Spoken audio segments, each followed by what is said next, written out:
Hello bachcho. So let's see the question. The question says classify the following structures into nitrito N A, nitrito O B, thiocyanate C and isothiocyanate D. हमारे पास 4 structures है, हमें बताना है कि किसका क्या नाम है। आइए सोल्यूशन स्टार्ट करते हैं। हमारे की कॉन्सेप्ट से पहले समझ लेते हैं कि इनका रेफरेंस क्या है, ये किस चैप्टर से आया है। तो आइसोथियोसाइनाटो या आयनाटो जैसे कि यहाँ से जो सफिक्स दिख रहे हैं, इसका मतलब ये लिगेंड्स होते हैं, क्योंकि लिगेंड्स में ऐसे सब सफिक्स यूज होते हैं। और एट अ टाइम दो सेम चीजें दिख रही है, मतलब स्ट्रक्चर सेम है लेकिन उनका फंक्शन अलग है, तो ये हो गए एम्बीडेंटेट लिगेंड्स। एम्बीडेंटेट लिगेंड्स, तो हमारा की कॉन्सेप्ट हो जाएगा एम्बीडेंटेट लिगेंड्स। हमें इसका मतलब समझना होगा। तो एम्बीडेंटेट लिगेंड्स की अगर मैं डेफिनेशन लिखूं, so it would be that ligands which have ligands which have two different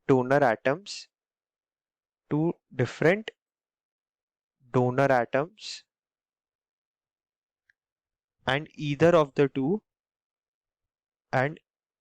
either of the two ligates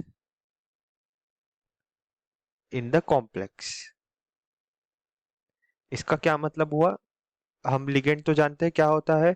ligand जो एक लिगेंड हमारा जो, अगर लिगेंड की भी डेफिनेशन बताओ तो लिगेंड आर द आयंस और molecules which bind to the central metal.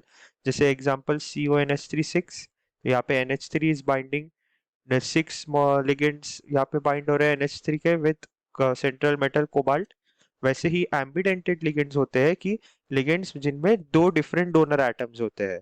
आपने बाइडेंटेट डेंटिसिटी भी पढ़ा होगा, लेकिन यहाँ पे डेंटिसिटी से थोड़ा अलग है। यहाँ पे दो डोनर एटम्स हो गए लेकिन एक टाइम पे एक ही काम करेगा। जैसे अगर कोई बाइडेंटेड के एग्जांपल लूँ तो वहाँ पे दोनों एक साथ काम करते हैं, लेकिन एम्बीडेंटेड में एट ए टाइम एक ही काम करेगा।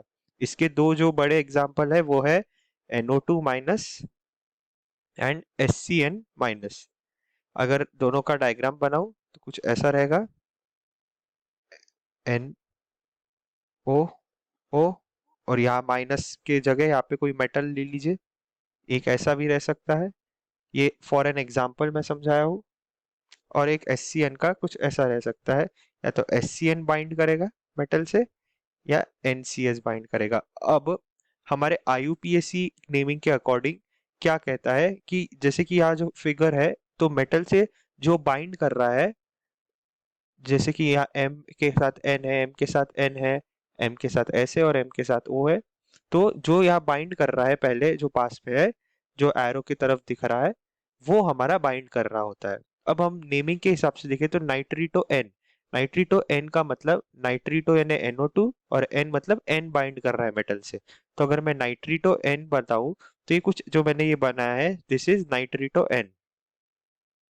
नाइट्रीटो N यानी N बाइंड कर रहा है मेटल से। तो अगर इन चारों में से देखूं तो कौन सा होगा, तो ऑप्शन 4 हो जाएगा ए हमारा, क्योंकि मेटल से बाइंड कर रहा है नाइट्रोजन और नाइट्रीटो N का मतलब वही होता है। सो 4 का ए हो जाएगा।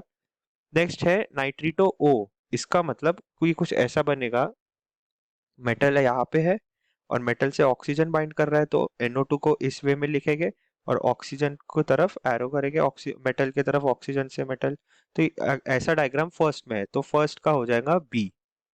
ओके, नेक्स्ट है थियोसाइनाटो। थियोसाइनाटो का मतलब होता है SCN- थियोसाइनाइट, थियोसाइनाइट आयन होता है SCN-, और थियोसाइनाटो मतलब SCN is bonded to metal, यानी हमारा जो SCN है उसका सल्फर विल बी बॉन्डेड। इन्हें अगर अच्छे से लिखूंगा नीचे, तो मेटल एंड SCN कुछ ऐसा रहेगा। तो यहाँ पे देखूं तो सेकेंड का C हो जाएगा। फिर लास्टली बचता है आइसोथायोसाइनाटो। आइसो का मतलब होता है आइसोथियोसाइनाइट आयन होता है NCS हमारा। तो जो थर्ड बचता है वो रहेगा हमारा D। तो अगर मैच द फॉलोइंग में करेक्ट ऑप्शन देखे तो फर्स्ट का बी हमारा बताता है ऑप्शन बी में, सेकंड का सी भी वही बताता है, थर्ड का डी भी वही बताता है एंड फोर्थ का ए भी वही बताता है। तो therefore the correct answer is option B. I hope you understood this well. All the best.